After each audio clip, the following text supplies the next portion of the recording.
Hello, I'm Andy.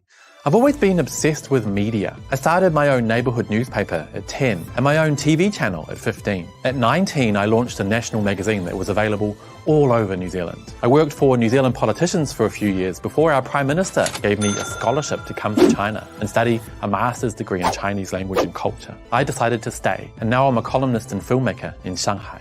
This is Reports on China Live, where you and I, together with my special guests, can discuss live how the world reports on China once a week. So, let's get streaming.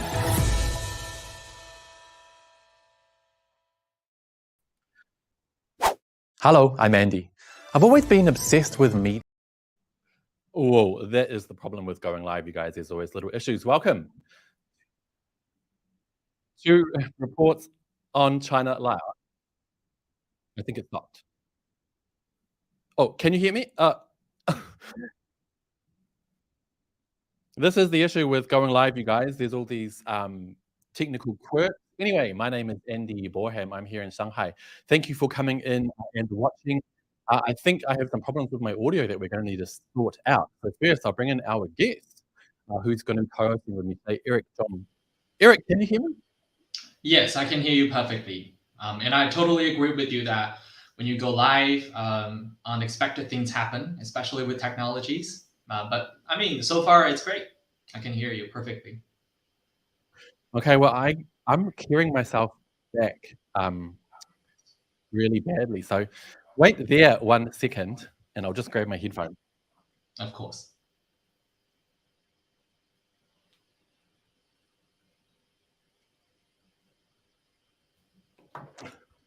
Can you hear me?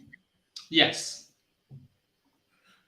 Oh, this isn't working. This is not working because I can hear myself back, and it's Let me ask the people on YouTube.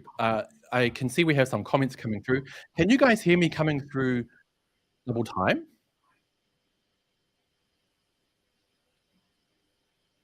Can you just hear me once? Oh, there we go. I've got it. I've sorted it out. Okay, let's start again. Shall we start again, Eric? Sure. Let's start again. Okay, I'll play the countdown again, and you guys just pretend that never happened, and we'll go again. Let's go. Let's do it. Hello, I'm Andy. I've always been obsessed with media. I started my own neighbourhood newspaper at 10 and my own TV channel at 15. At 19, I launched a national magazine that was available all over New Zealand. I worked for New Zealand politicians for a few years before our Prime Minister gave me a scholarship to come to China and study a master's degree in Chinese language and culture. I decided to stay, and now I'm a columnist and filmmaker in Shanghai. This is Reports on China Live, where you and I, together with my special guests, can discuss live how the world reports on China once a week. So, let's get streaming. Hello, 大家好，欢迎回到外媒看中国 Live. I'm Andy Boreham. Sorry about that little problem there. You just saw the intro I made actually about a year ago when I planned to go live more regularly. Obviously, you heard me say every week. That didn't happen, but I'm going to see how tonight goes and see how we go. Tonight, we're going to be talking about a lot, and I hope you guys will comment as we go along. I can see your comments here, which I will bring up on the screen. I can see an old-time friend, Kevin James Ng. He says, "Hey, Andy." Gunter says, "Loud and clear." David Lazarus says, "Andy, are you sure that New Zealand scholarship wasn't really a deportation?" Well, funny you should say that, because now I'm not in very good favor with a few people in New Zealand. I found out recently that the Secret Service has a file on me, but that is a subject for another video. Now, my co-host, let's bring in my co-host. You've met him before, Eric.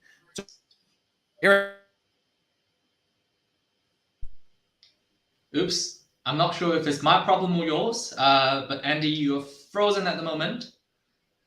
I heard you call my name. Oh my God. Now I remember exactly what this was like when we did the streaming back in the lockdown. Can you hear me now? Yes, perfectly. Yeah, you're back. Oh. So how much of what I just said did you not hear? Probably just half a sentence or one sentence, because I see your welcome to Reports on China. Don't forget to comment. Scrolling down, but you frozen. So I suppose it was then just some signal issue. Okay, well, Kevin says he can hear us both now, but if you're Yes. a long-time fan and you remember our live streams from last year during the Shanghai lockdown, you'll know this problem happened all the time. But I've moved Yeah. now, I'm in a new studio, and the internet is meant to be better. So this is the sort of thing we need to iron out. Hopefully we can get that sorted. I did get a text message recently saying that, is it fiber or whatever is faster? The faster internet is available for my building, so maybe I should look into that. But let's see. Now, Eric, I thank you so much for coming on this late at night. And if you're watching and you're Pleasure. wondering why we are here this late at night, it's because I've done some more research on my YouTube channel and found out that actually the highest majority of people online at one time is actually 9 p.m. Beijing time. So we're giving it a bit of a shot. And it looks like we do have a few people watching. So welcome along, you guys. I do hope you will comment as we go along. I'll just quickly flick through some of the messages. Now, Stella is asking, will you be talking about Uncle Roger? Eric, are we talking about Uncle Roger tonight? Yes, I mean, why not, right? It's a very trendy topic recently. Exactly. And speaking of trending topics in China, the Cathay Pacific debacle that happened today or yesterday, we'll be discussing that as well, but that's later on. Aspiring Falcon says, hello, Andy. Kevin James Ng says, hello, Eric. And PB World says, damn, I missed the first minute because it didn't refresh. Now, PB World, you didn't miss a lot. In fact, I'm really glad you missed the first minute.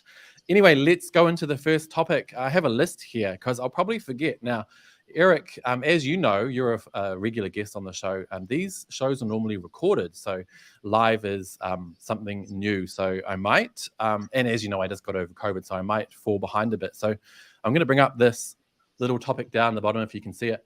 China's second wave. As I mentioned before, I've just got over my second bout of COVID here in Shanghai.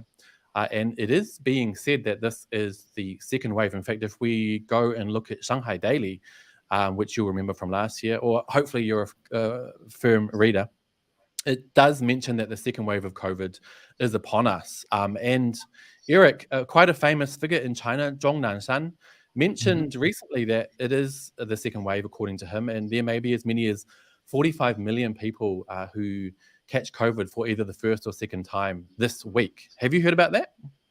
Yeah, of course. I mean, there are quite a few people around me who've also, got infected again, or for the first time. Somehow, perhaps some of them escaped it earlier this year or late last year, or they were simply asymptomatic. So yeah, there are people falling sick, whether they are people that are minors under the age of 18 or adults. Yeah, I've heard a few cases.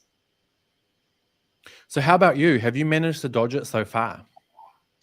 Fortunately, as far as I think, because I am either asymptomatic or I also escaped the second wave, perhaps the immunity I've built for the first time, because I got it last year in December as well. It is still strong enough to resist the second wave. Yeah. Yeah, I was hoping that would happen for me as well, because for me it is slightly less than 6 months when I've caught it again. And the reason I actually tested is because, not like the first time, the symptoms were very mild. I just had a bit of an itchy throat and a cough. So That's I good. I did test because I just feel like if I have COVID, I want to kind of stay away from people. So it was positive and I've stayed at home. But someone did actually hit me up about it on Twitter, and they were like, why are you still testing? Do you have to leave COVID behind? But I guess it is something for the individual to decide whether they feel morally, I guess, that they should test and think about not just their own health, but others. So do you feel the same way, or? I mean, if I do feel I have symptoms, I would very probably test myself because I also have antigen test kits available at home. So it's not technically something, not really accessible for myself. But if I do say test positive, even if I do not have symptoms, I think if I play by my own moral or ethical codes, I would stay at home away from the crowds as well. Because, I'm just not sure if I would spread the virus to other people, get them sick. I mean, perhaps some other people would do anyways, but my moral codes would tell me not to do it myself. So yeah, that's something I would do. Yeah, there is definitely a lot of different opinions on that. I do know some people that they kind of just think, it's part of life now. But for me, I mean, I guess being able to stay away from the office is quite a luxury that a lot of other people don't actually enjoy.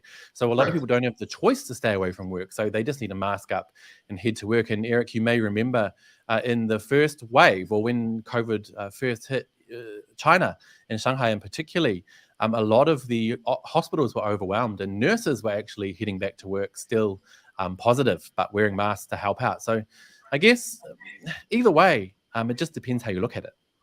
Yeah. In here, it mentions in Shanghai Daily that the second wave is, in fact, under. But I don't really understand what second wave or first wave really means. Like, does it just mean the first and second time there was a huge amount of people getting it at the same time?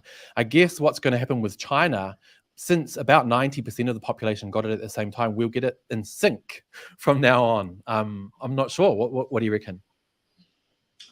I mean, I think I suppose the few cases that I know for the second wave, I would say half and half.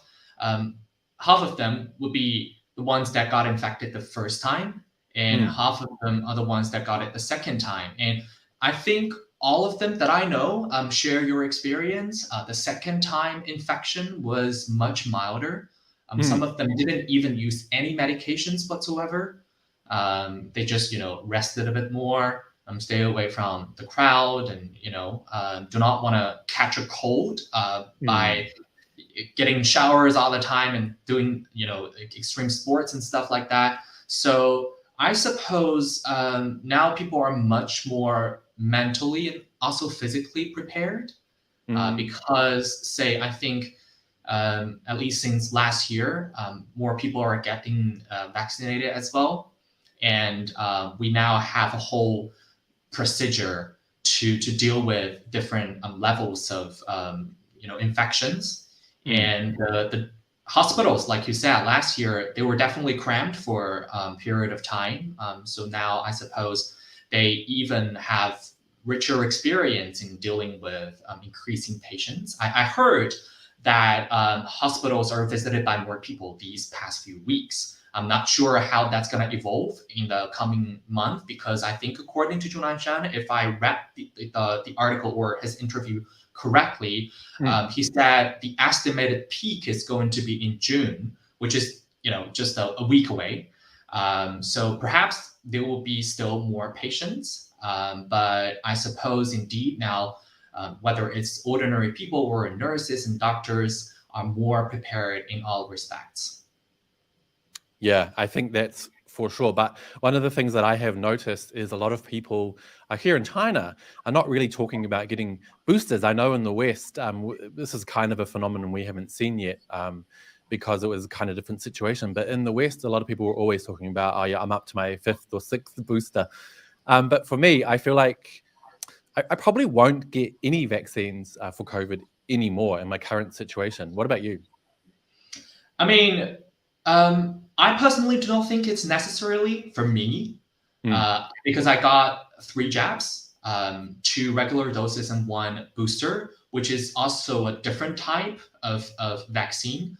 And I got COVID once last year. So personally, what I would do is not to get extra vaccinations, but to build up my own, natural immunity by leading a healthy, life on an everyday basis. And also, if I really go to crowded places, and especially if I know that these days, it's the second wave of COVID, a lot more people are getting it. In some crowded public places, I would put on a mask, a N95 mask. So that's what I would do personally. Yeah.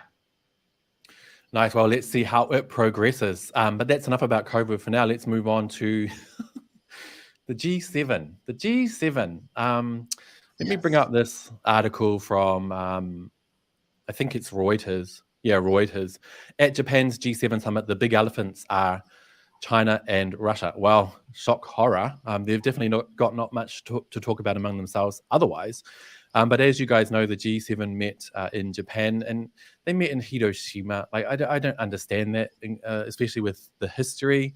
And some of the things they said there, it was just absolutely embarrassing. Now we heard a new term, de-risking instead of decoupling. I just can't even keep up anymore. And we also saw some really hideous comments out of the British Prime Minister. Now, I don't even know how to pronounce his name. He'll be gone soon anyway. Rishi Sunak, who says that China poses the biggest challenge of our age to global security and prosperity. Now, I just think this is absolutely, I don't want to swear, and I won't, but it's absolutely effing stupid. And there's a really good tweet that I want to share from Arnaud Bertrand, who's actually a really amazing tweeter. I'll just read it and then we'll discuss. He said, insane gaslighting. How does China being the biggest challenge to global prosperity square with the fact that 75% of the reduction of global poverty these past 40 years is thanks to China? How does China being the biggest challenge to global security square with the fact that China's development was entirely peaceful and that China hasn't as much as fired a single bullet abroad in 40 plus years? Now, as we know, that was just a border skirmish between Vietnam in 1979. I think these 2 points are made very, very well. What do you think, Eric? I mean, I would say the first 2 words, touche, it's such typical gaslighting. What does it mean? It means that, someone who is actually the perpetrator calling the victims, the criminals. Yeah. And I mean, it's just, I mean, as a regular Chinese people, I would feel offended when they say China is the biggest threat to security and global peace and everything.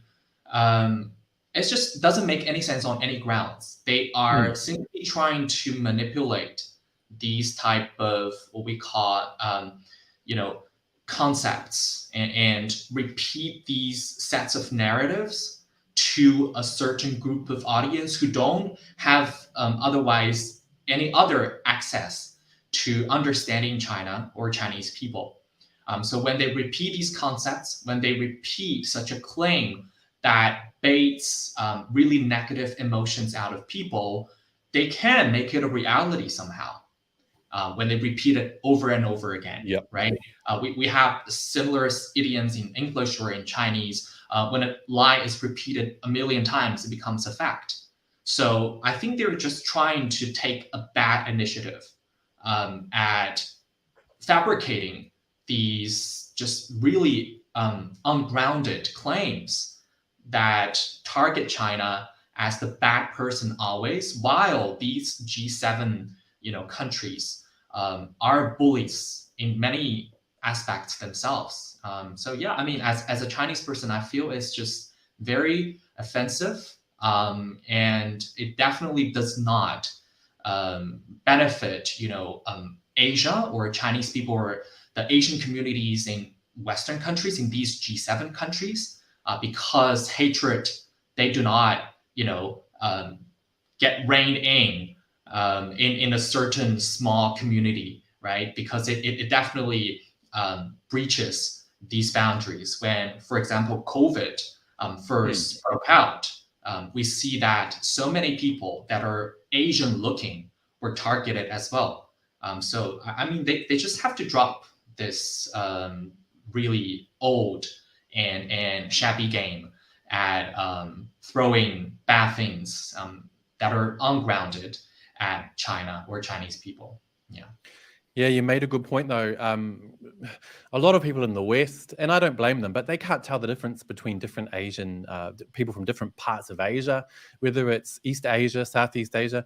They can't tell if someone's Korean or Chinese or Japanese. And we saw that in a recent video on this channel, Reports on China, actually, where some Koreans and I think a Thai guy were attacked by an Australian when they were fishing, and he was just throwing some hideous anti-Chinese racial slurs at them. So people need to realize, especially Asian people, that this kind of rhetoric, it affects everybody. And I find it actually quite flabbergasting that kind of rhetoric will come from somebody like, what's his name again? Rishi Sunak, who's actually from one of the colonies. He should understand what it's like and the risk he's putting, especially in those multicultural countries like the UK. He's putting a great number of the population at risk of violence. And we've seen massively increased anti-Asian violence in the US, where I think anti-China media reports are going on steroids. So I think it's really something they need to think more closely about, not just for the fact that it's bullcrap, but because it is affecting some of their own people. We have a comment down below from Mariam Norton, who says US, NATO, EU, UK are a pretty big threat in my world. I totally agree. Let's read some more comments. Gaslighting. Gaslighting means that Rishi is farting too much. Okay. Somebody said, come on. He said social credit score -99. I think that's in relation to the story about Mr. What's his name? Uncle Roger, which we're going to be talking about very shortly. But yeah, we'll come back to that. Amazing how, this is from Pikachu 5M, amazing how the vassals show themselves by falling in line with the US narrative. It is very true. And that's what the G7 is all about. They're getting together to reinforce their narrative. And it's funny because every time they meet up, they always come up with these stupid plans that never get anywhere, especially plans that they hope will challenge in some way the Belt and Road Initiative, which I think is hilarious. For one, China and the rest of the world would benefit greatly if you also entered some kind of, or created some kind of system that helps developing countries develop. That would be a great thing. And the similar situation happened in the Pacific, where a quarter of the population were living in poverty. China came along and offered to help with security and a few other things. And Australia and New Zealand. Yeah, Australia and New Zealand kicked up a stink about it and then suddenly offered all this money to help. Well, that is great. If you want to help, you should help all along and not just because China comes along and shows you up. So being good to your neighbors, respecting other countries is something that we should all be doing. And I don't know if you saw in the news recently about Papua New Guinea, Eric, with a security deal with the US. I'm not personally very familiar with that case. That's just new. We won't go into it because it's actually a big story that I need to do some more research on. But it's funny that the US and Australia and New Zealand kicked up such a big stink when China was going to help the Solomon Islands. And now the US has apparently entered into a security pact with Papua New Guinea, which is obviously a very impoverished developing nation to the north of Australia. So that is not in America's backyard by any means. And it's just double standards. I just want to quickly, before we move along to the next topic, I do have another tweet here by S.L. Kantan, who I think is another really awesome tweeter. Can you say tweeter? I guess so. He says, developed countries have been virtually stagnant since 2008, running on printed money. The G7 acts like it's the king of the world, but its contribution to the growth of the global economy has been smaller than that of China in recent years. The G6, that's the other countries, not including the US, contribution to the world's economic growth is just 6%. Maybe that's why they're called G6, 6%.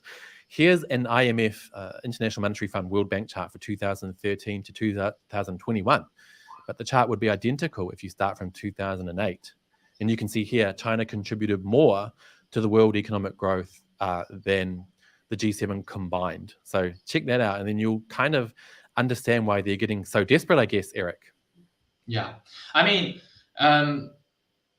the case like this usually reminds me of many ordinary bullying scenarios we come across in our daily life, right? Or even in fictions or films or TV series. These people who have been dominating the power hierarchy for a few hundred years, right? They feel challenged by the actual strengths of another actor. And they just would not spare any efforts in unearthing or simply throwing slurs at that actor, whether that actor does something good or bad. And I always bear in mind one thing is that the G7 do not represent the so-called international community. Not at all. Because if you really respect a country and its people, respect a sovereign country, then they each has a vote, right? According to the more Western model of democracy, they each has a vote. So in this case, G7 is only 7 countries, and they usually, act out this play of, oh, all right, we have reached a consensus, and this would represent the whole world. And they seem to make these decisions independently, and they're not. I mean, I saw quite a few comments here that people are saying, oh, for example, the G7s are not warmongering just to make sure that the whole world is under the US rule, something like that. So they do not actually act extremely independently like we think. And even when we talk about mainstream media in the general West, they're not absolutely independent and free media. They're receiving sponsorships, they're receiving support from many government-related actors or the capitalists or companies that are more or less involved in the interest of the incumbent government. So how can you call that free if it's dependent on the financial support from other actors, other governmental actors? And then they would present themselves as free, which is something that we should use more caution, because they pretend to be free, and yet they form this actual unified matrix to bully another actor. And for many onlookers, it seems that it's just the people's voice, but it's not. They form alliance behind the curtain, yet claiming out there on the stage that they're independent and free and they represent the whole world, but they don't. Yeah. That is a really funny meme, actually. It's called, let me find it. Let me bring it up. The real international community, you guys will know. Because what the US and countries like that, the US, Australia, and all of them will love to say is that they represent the international world order, or you need to follow the rules-based international order, or whatever bull crap that is. I can't find the meme, unfortunately, but basically it is such a terribly tiny size of the world. The US, Australia, New Zealand, Canada, the UK, and then vassal states like Japan. They're the only ones that follow the so-called international rules-based order that the Western countries seem to love bleating on about. I think it's just a pack of crap, to be honest. And I think it's embarrassing. And even New Zealand's Prime Minister recently mentioned, in relation to China, I think, it was when Jacinda Ardern was still in power, she said, we're concerned that China is veering away from the international rules-based order. I just find it, how can they be so blind to the actual reality? And basically, they're like walking and talking memes. They should know more about the consensus outside of the terribly small group of nations that they represent. The vast majority of the world, and I don't want to get into the Russia situation because that is that'll open a whole nother can of worms that I'm not that willing to get into. But the whole, people say the world is against Russia's invasion of Ukraine. You can be against that, but the fact of the matter is probably 80% or more of the world are not sanctioning Russia. They're still dealing with Russia. They're trying to get along. So I think it's just, it's time, basically, that the G7 and the international rules-based order, those kind of countries, including the US, or headed by the US, really move aside, because we are moving at rapid pace towards the new world order. What's it called? I've forgotten the term. I think COVID has affected my brain. What's the term? In the comments, can someone tell me what the term is?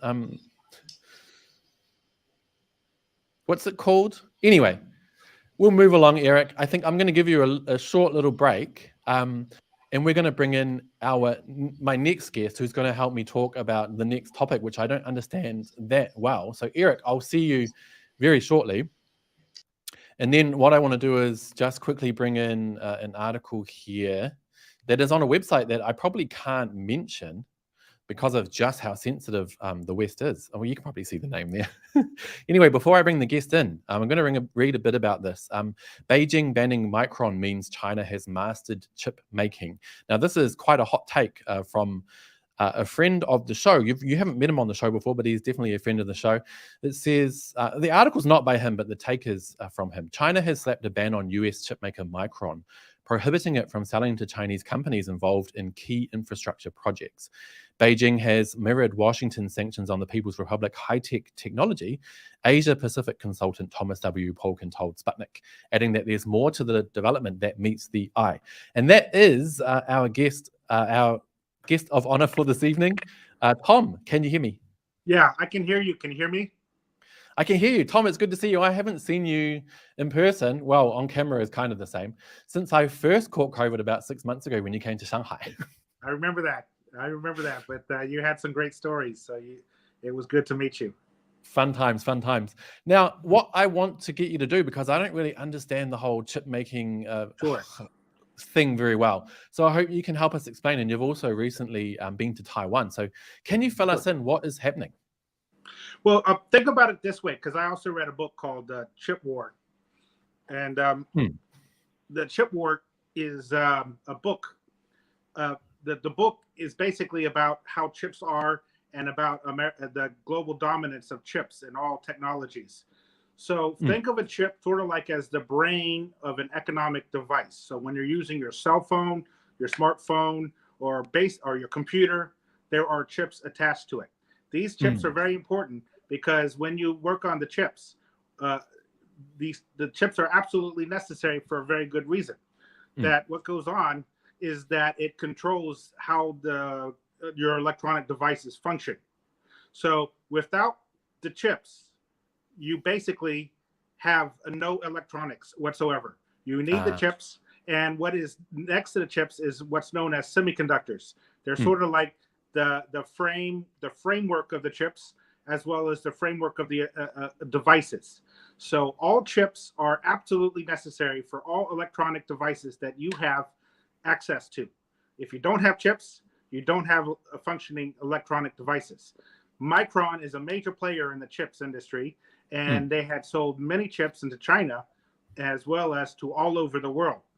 So it is a big deal that when they don't have the ability to sell their chips to China, this is going to be very destructive for them in their business prospects for this year and for the year ahead. Obviously, maybe China will change its mind later, but that would depend on whether or not Washington starts changing their mind on how they deal with the chips that come from China. So in other words, this is a situation where if Washington sort of compromises, then China begins to compromise. This is just simple, basic negotiations. Washington has been in total control of this economic decoupling. They've tried to control the narrative. So when China announces that, well, we're going to start with Micron and we're not going to buy up their chips for our major infrastructure projects, that basically is a statement to Washington to say, either soften your tone or we'll start hitting back. Yeah, so it was interesting that America seemed to kick up such a stink about China's move. And you said that, that shouldn't have been a surprise at all. So why is it that the US still gets so caught up when they, get a taste of their own medicine and get basically it was humorous because when I was talking to the Sputnik News reporter, she quoted directly from the government statement. I actually started laughing. I was like, are they even aware that this is exactly what they've been doing to China? I mean, this is hypocrisy at its finest. It is absolutely absurd that they could make this kind of statement knowing full well that this is exactly what they've done to China. It doesn't make sense. Another issue that people need to address, and I wasn't able to address it in this article, but I want to emphasize is, why does Micron need the US government to defend them? They're a private company. Don't you think that they would issue the statement, oh, we don't like what China did to us. Oh, we're trying to do business in China and we're being unfairly attacked. Instead of them saying it, they go to Washington to tell them. that's cowardly. I mean, if I was in PR, I would say, look, own up to it. Say, look, we have a problem. We want to do business in China, and they're not letting us. We don't like it. Instead, they have Washington make that statement for them. It's quite hilarious and childish at times. Now, I want to show you another something that's very, very, it made me laugh. This guy, I don't know if you are familiar with this guy, Tom, but he looks like a total idiot, and it looks like he can't handle the media. But a US reporter gave this guy a bit of something he wasn't expecting. Yeah, you probably know what I'm talking about. I want to see that again. It was hilarious. Yeah, let's have a look, and we'll have a laugh.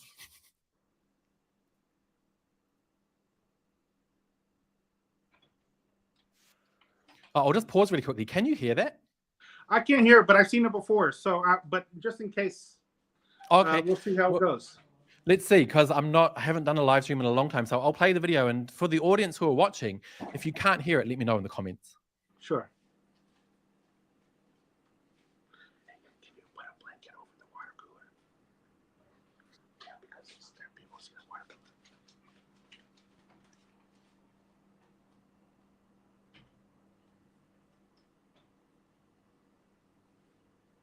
Okay, I'll pause it right there because I got a comment saying that they can't hear it. So what I'm going to do is quickly reset it. But basically, with this guy, let me bring that in again. Just see if you can bring it in.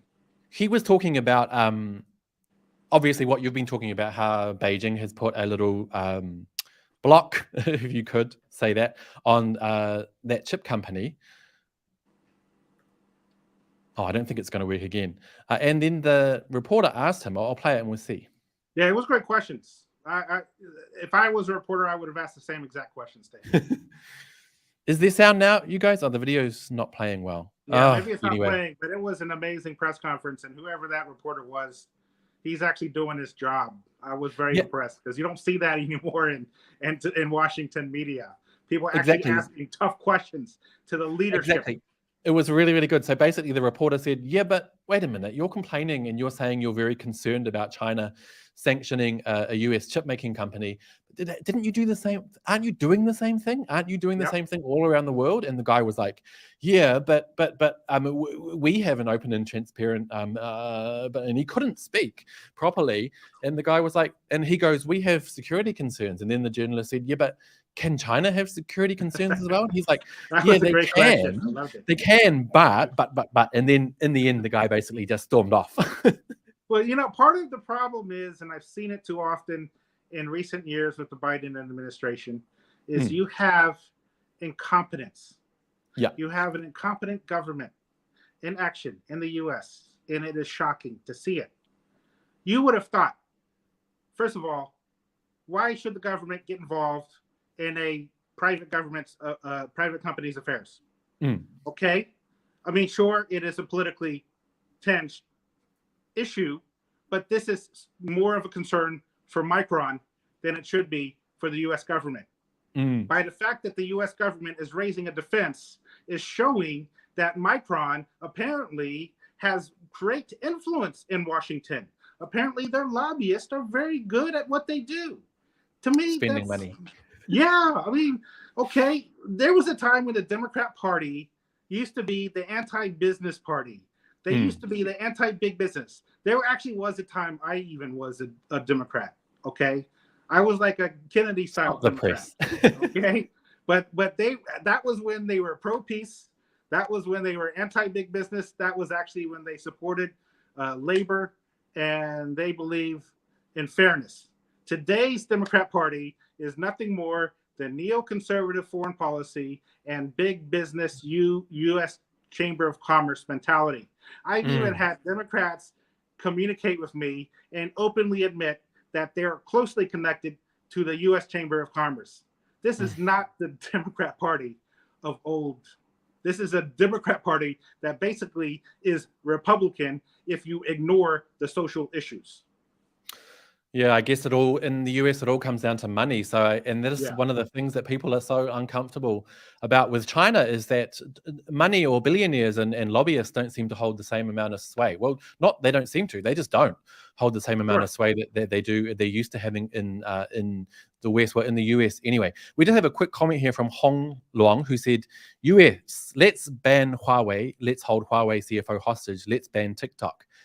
China, you must buy chips from American companies, even when we won't let them sell chips to you. That's the ironic thing, because the US is Yeah, trying to exactly.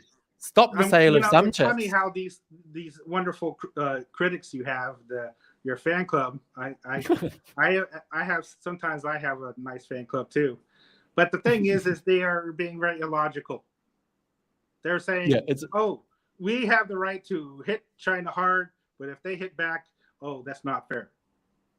It is exactly. what it is. Okay, I have a golden rule when I deal with people and I deal with politics. If I'm going to hit somebody, I'm not going to complain if they hit back.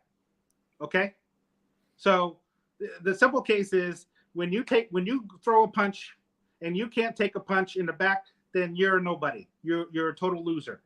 Okay, this is the problem that the U.S. is having right now. They have turned into wimps. They like to throw punches, but they don't like to take the hits. The fact of the matter is, in the real world, everyone has to take hits. It's just a part of life, and it's the way the world is. But the U.S. just thinks that they are a wonderful country. Everybody loves them. And so if they do sanctions on another country, everyone's going to follow because they have these spectacular, wonderful country. But it's not that simple. In the real world, people actually care about their business. And if they get impacted, perhaps they hit back. And China has been hit very hard over the CHIPS Act. I'm actually surprised they took so long before they did any response. Maybe they thought perhaps Washington would soften their tone or lighten up. They didn't. So this is what has become the inevitable. Micron is going to be in a lot of trouble in China. Interesting. Hey, someone just filled in the word I was looking for before. Tian Tan said multipolar world was what you were wanting to refer to. That is exactly it. We are heading very fast towards a new multipolar world order, which I think is pretty awesome. Tom, just before I let you go, one more question, because in your piece here with Sputnik, you talked about the idea that this was probably not something that came out of left field, this ban. So can you talk a bit about that? Well, first of all, it first came to my attention when I was closely monitoring Twitter yesterday. And apparently somebody put up a tweet saying that they had launched an investigation a few months ago. If you launch an investigation and it's an official investigation, you're going to send a letter to Micron to ask them to explain why that they should have, how are they going to address the national security concerns that the Chinese government has. You can't tell me that Micron was totally unaware of this. I'm pretty sure the Chinese government in that particular agency, I'm sorry, I don't remember the name right now, but there was a specific agency that launched a review, and I'm pretty sure they probably sent a letter to Micron to at least give them the chance to provide an explanation. This was about a month or two ago. This was not an investigation that was recent. This is what the person on Twitter was saying. So then I start reflecting on this, and then I happen to remember, oh, I was in Taiwan. I was set to meet a senior executive at Micron, and I was told this guy was like one of the top officials there in Taiwan, and he was excited to meet, and we were going to have a great meeting in Kaohsiung. And then suddenly I get a cancellation. I'm like, well, what's going on? What's oh, there's a lot of layoffs. He's a little bit depressed. Well, obviously, if there's a lot of layoffs, they didn't tell me what the reason for the layoffs, but apparently I think I'm just doing speculation. I'm not saying that this is what really happened, but I'm just sort of connecting the dots. That's part of what my job is as a geopolitical analysis. I'm supposed to connect the dots because a lot of times people have misunderstandings because they don't connect the dots. And I just see that there was a pattern. How will China do its review unless it contacted Micron to ask them and to explain their concerns? So what likely happened is they went off to Washington and said, "Oh, can you protect us? Oh, can you stop China from doing this investigation? Oh, whatever." I don't know. I'm just speculating. Okay. But it's obvious that Micron was aware of it. They started doing major layoffs in April, and it was in their Kaohsiung office. And then the Sputnik, when I told them the story, they had to double check. They said, "We want to make sure we want to confirm this." So they said, "Can you just spell the name of Kaohsiung? We don't even know the name of the city." I said, "Kaohsiung is the second largest city in Taiwan. It's a port city." And I gave them the spelling, and they were able to find a link of the Micron office in Kaohsiung. Wow. So it is really about connecting the dots, and I know you are really good at that. And Tom, I want to say thank you so much for coming on and chatting about this chip matter, because I really don't understand it a lot. So I was hoping maybe in the future I can get you back. Yeah, I should get you back, because I had a few comments while you were talking from followers saying, "Andy, you're finally talking about the chips." Now, the fact of the matter is I just don't really understand it. So well, was really it's good. Funny, and I'm sorry to interrupt you. A lot of times I deal with a lot of complex issues. Yeah. And I'm not a tech expert like you or anybody else. But what I've discovered is I just have an ability to just do my research and my reading. And a lot of times what I've discovered, even on high-tech issues, is there is an actual philosophical background to it.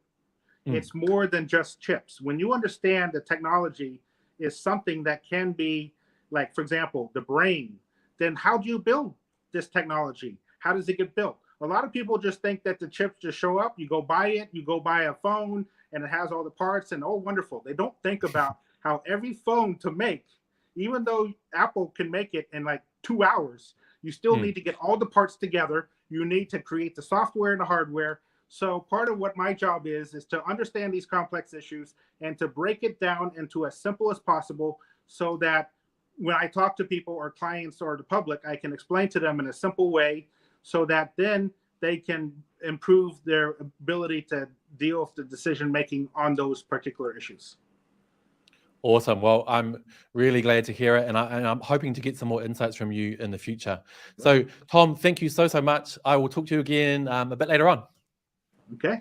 Cheers. Well, that was really awesome.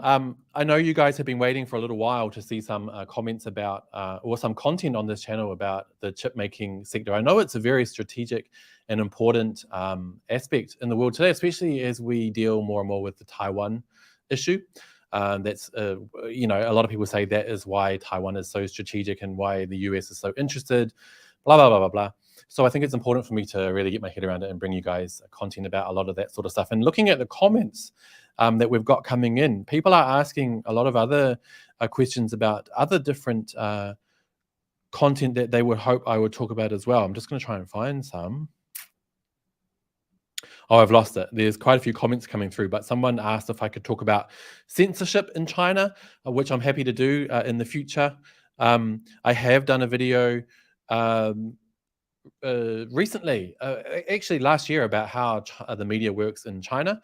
You could check that out. I'll try and post it under this live stream later on. Someone also talked about the BRICS situation. I hope to bring some more content on that as well. But for now, let's move on to our next topic. And I've already forgotten what it was. Oh, there we go. Uncle Roger cancelled in China. Now, there's this guy called Uncle Roger. Apparently, he's a Malaysian Chinese, I think. To be honest, I don't know much about the guy. He actually did a very good publicity stunt recently where he managed to get in the Western media under the premise that he was cancelled somehow in China. And it's done wonders for his upcoming comedy show or something that's coming up.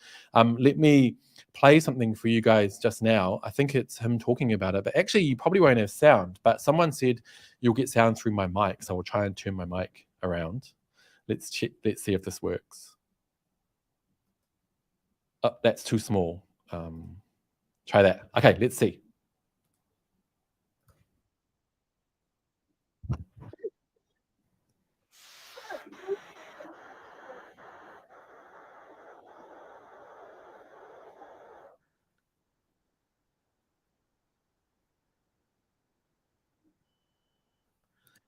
Basically, this is this guy, Uncle Roger. He became famous online, or he went viral online when he had this video with the BBC where he has a fake accent. It's a very fake Asian accent because he grew up in the UK, so he doesn't have that accent. This is him kind of playing the stupid Asian trope, which a lot of people with Asian backgrounds are unhappy with.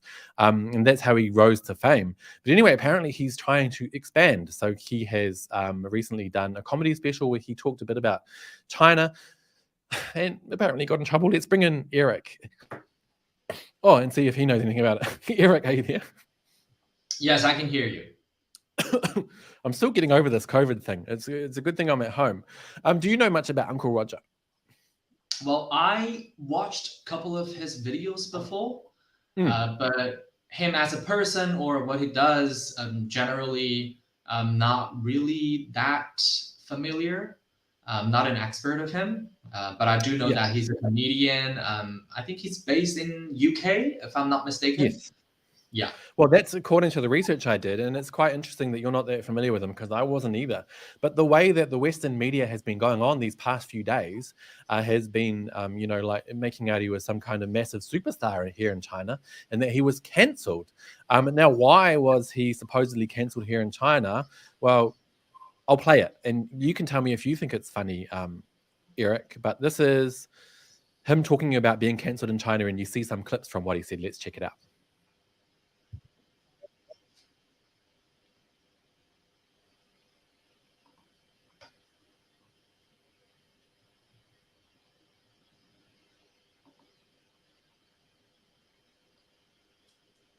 I don't think there's sound. Can't really hear anything.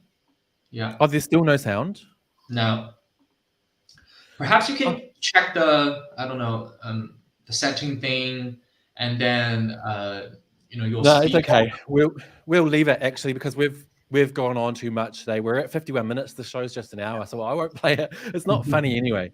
Basically, the guy, he has his fake Chinese accent, and he's asked some fans in the front row, where are you from? And they're from, I'm from Guangzhou. And he's like, oh, you're from China. Ooh, good country. And then he pretends his phone's been tapped, and he's like, please don't make me disappear. But all of those anti-China tropes that are just not that funny. And then basically he said, oh, I hope after these comments I don't get cancelled in China. Well, the fact of the matter is you need to kind of be something before you're cancelled. And while he had a moderate following on Weibo, I wouldn't say at all that he's well known in China.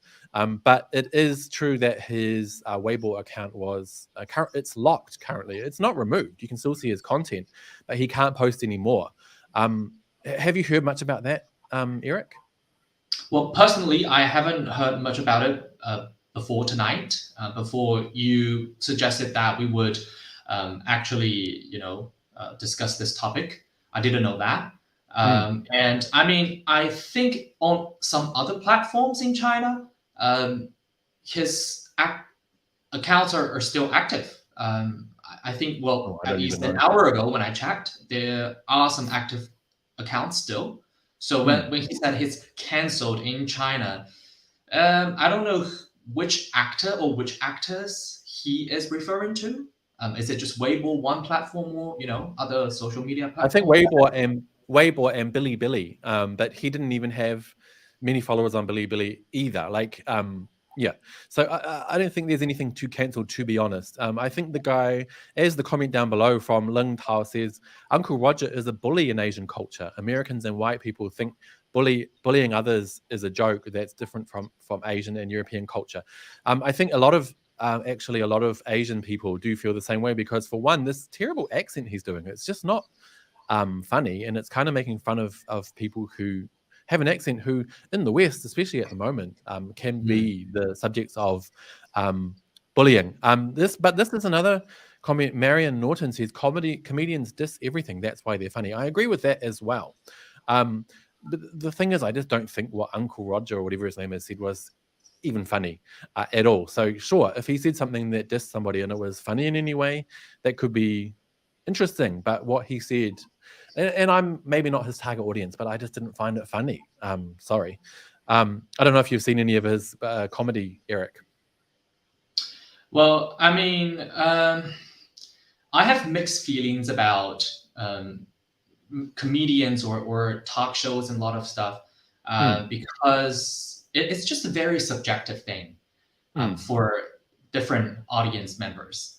Some people can get really offended by these jokes that, I don't know, were well intended or not, because many times comedians would employ and perhaps then therefore reinforce some stereotypes that are untrue, that would only make the harm on some certain groups of people even more serious. So I do have mixed feelings about it because they want to get laughters out of people.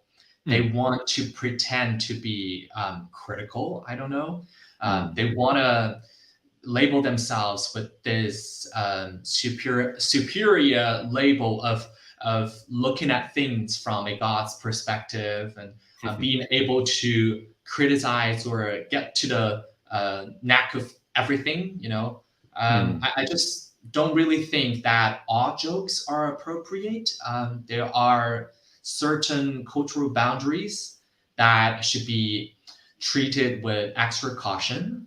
And if you do that, I mean, you should think about the consequences in that setting, in a specific cultural setting. So if he is canceled on certain platforms, on Chinese social media platforms, I wouldn't be surprised. But I mean, it's definitely a very controversial issue because jokes, humors, or offense are perceived very differently in different cultural settings.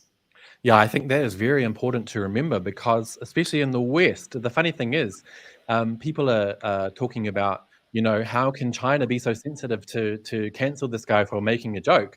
But it's very hypocritical coming from the West, especially the US and the UK, everywhere in the Anglosphere, which is currently besieged by PC culture. At the moment, you can't say anything there. People aren't even willing to host the Oscars or the Golden Globes anymore because they're scared of offending somebody who they can't offend and losing their whole career.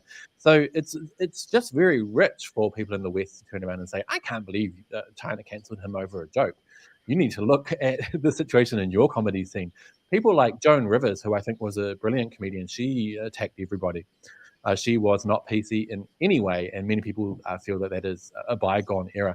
We have a comment here from George Sibley, who says that Uncle, what is his name again? Uncle Roger. Sorry, Uncle Roger has 7.3 million subscribers on YouTube, so not a minor celebrity. I'm not saying at all that he's a minor celebrity in the West. I think he's quite popular in the UK. His BBC video has more than 30 million views, but in China, I don't think he's very well known at all. He may have a niche following. I think he had 400,000 followers on Weibo, maybe 400,000 followers on Bilibili. But even, not to blow my own trumpet, but even my own show that deals with news and politics, which hardly anyone wants to watch, has much more followers than that in China. So I think it's fair to say that there was nothing really to cancel. And I want to bring up a tweet here that I very much agree with from, I can't even pronounce, geopolitics. Sorry to this person who I follow, quite a good commentator. Okay, I got to talk about the Uncle Roger cancelled thing, I guess. One, he's not cancelled in China. Chinese people barely know him other than the first viral fried rice video of him. His Bilibili account and Weibo account got suspended because he was being racist and hostile to Chinese. Two, not a single Chinese official government account or person talked about him. None. Chinese government doesn't give a F about him. Number three, most Chinese people who are cancelling him are overseas Chinese diaspora, and other East Asians, because we have been through the COVID-led Asian hate, and we're the ones who are directly affected by the stereotypes which he repeated in his shows. I think that pretty much, for me, hits the nail on the head, and we've talked about it already with anti-Asian hate. A lot of these things you've got to take into account, Eric. I mean, I'm not sure if his accounts are going to go back. They perhaps will, perhaps not. I mean, these social media, they are also run by private firms here in China. So just like, those in the US, Facebook, Twitter, and all those different platforms have their own policies Yes. to remove some accounts or label some accounts. I know that your account was labeled state affiliated media or something, but then it was removed, right? On Twitter, On Twitter. So they have their own policies, and you cannot just interpret it as a top-down government action. Gosh, we have 1.4 billion people to attend to here. I don't really think that the government cares so much about this one single person. That's not even Chinese. Exactly. I think a lot of people have these delusions of grandeur when it comes to China. They think the Chinese government runs everything and it's this one monolith. And so, like you said, and China has a vast, huge amount of, social media apps that are hugely popular. TikTok comes from China. It's an app called Douyin. And there are so many different video apps in China.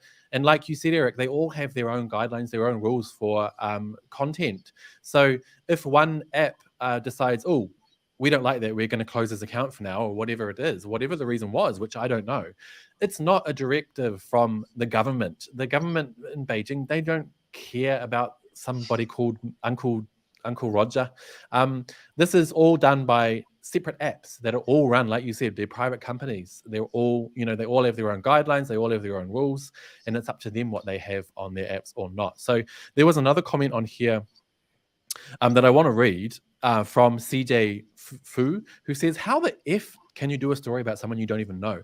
I think that's the point. The point of the fact of the matter is that I don't even know who he is. So when I saw Western media talking about, oh, he's been cancelled in China, I'm sure you would agree, CJ, that you have to kind of be somebody before you can be cancelled. And that is the point we're making here. But I think on that note, we will move on to the final story, because that is a bit much about someone we don't know. And the last story, Eric, it's been a big one here in China today. And that is the story of the Cathay Pacific crew. Now, I'll just fill the lovely viewers in on what happened. Basically, Cathay Pacific is a Hong Kong airline, so it's run out of Hong Kong. They have flights from the Chinese mainland into Hong Kong and out of Hong Kong and all around the world. So there was a flight CX987. It's not important. That was flying from Sichuan province to Hong Kong.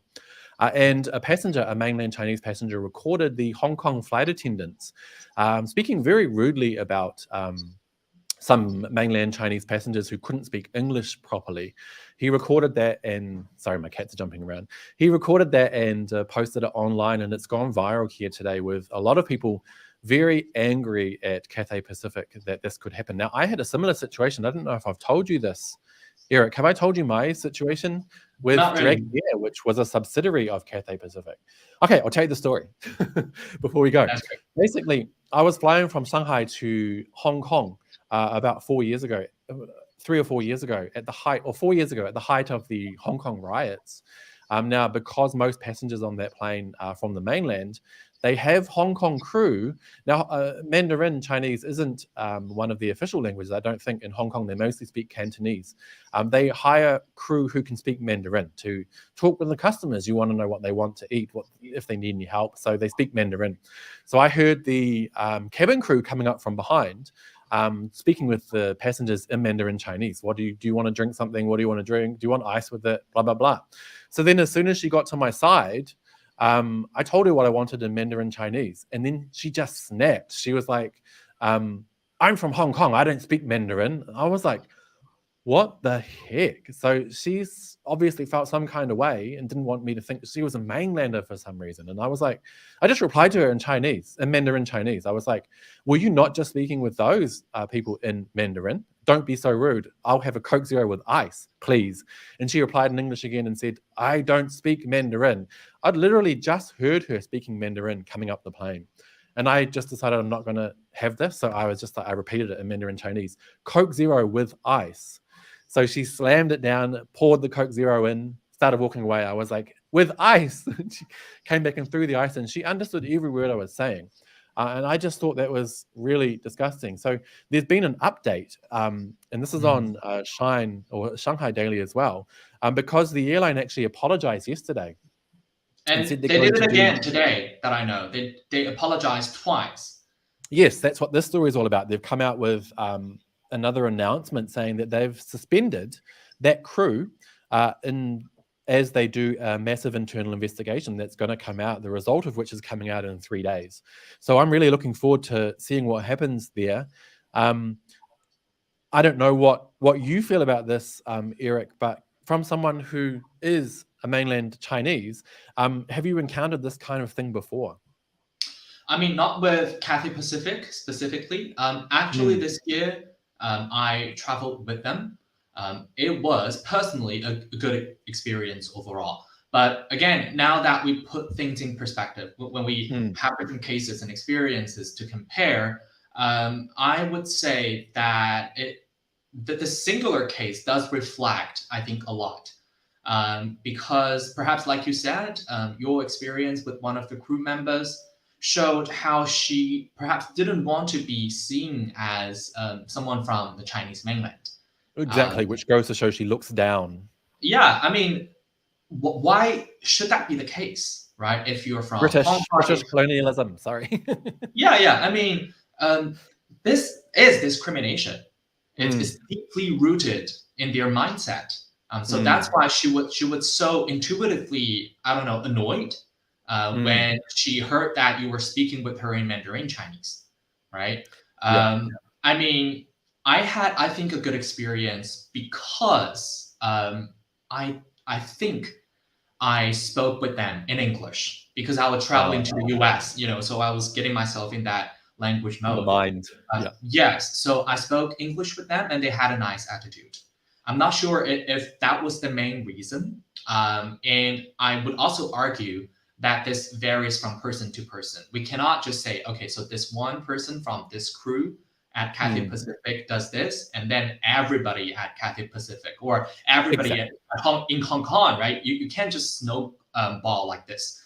It may not reflect everyone, but it does reflect the fact that people are still so deeply entrenched in discrimination and they're not even aware of it.